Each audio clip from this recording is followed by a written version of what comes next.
Wednesday, and welcome to today's edition of Toggle's Daily Video Insights. My name is Jan, I'm the CEO and co-founder of Toggle, and today we bring you yet another in a number of insights that Toggle has generated this morning. Today we're going to take a look at Fuelcell. It's a company that many of you follow quite closely, and it's also one where we've recently had some really interesting insights that Toggle has generated, so we'll take a quick overview of those. For anybody who is new, welcome, and if you'd like to see more of these insights, we put them out every single market trading day. You can subscribe to our YouTube channel or otherwise check us out on toggle.global, where you can also test drive the Toggle Copilot. This is effectively the system that I'll be using in today's overview. As you can see here, actually, Toggle had generated the first negative price pressure insight on Fuelcell some time ago, actually at the end of January.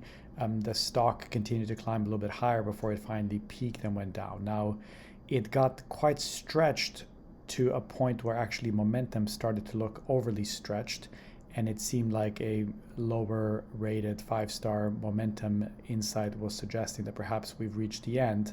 But then there was a confirmation again on analyst revisions just published yesterday that suggested that actually there could be further downside to this stock. So let's go and take a look specifically what the insight is all about.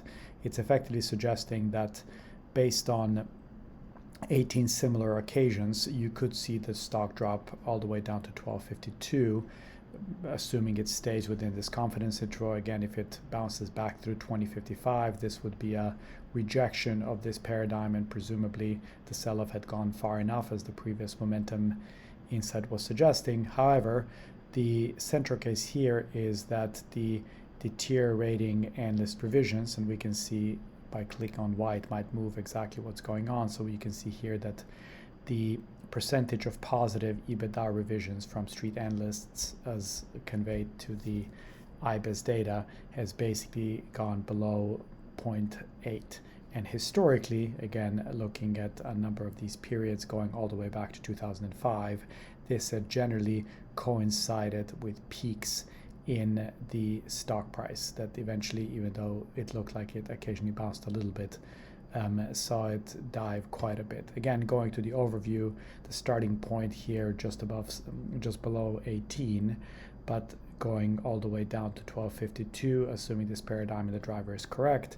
Looking at the back test, again, quite an interesting one, is very telling, because whilst there is obviously quite a large number of returns that ended up being very, very negative, you do need to take the stop quite seriously. This stock price is prone to dramatic reversals, and so the spread is quite barbelled. In this case, probably a good way to position is through options rather than outright, because otherwise you need to be extremely disciplined about managing the downside risk to something like this.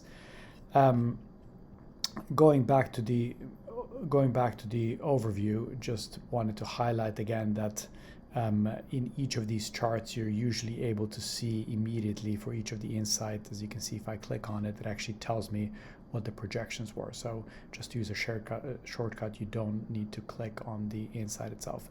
This much today for Fuelcell. In the daily brief today, we also discussed the definition of reflation trade and how you're able to time the equity market with a smile. If you subscribe to it, the daily brief should be in your mailbox. If you don't have it, go to toggle.global and sign up. Thanks again, and we'll see you again tomorrow.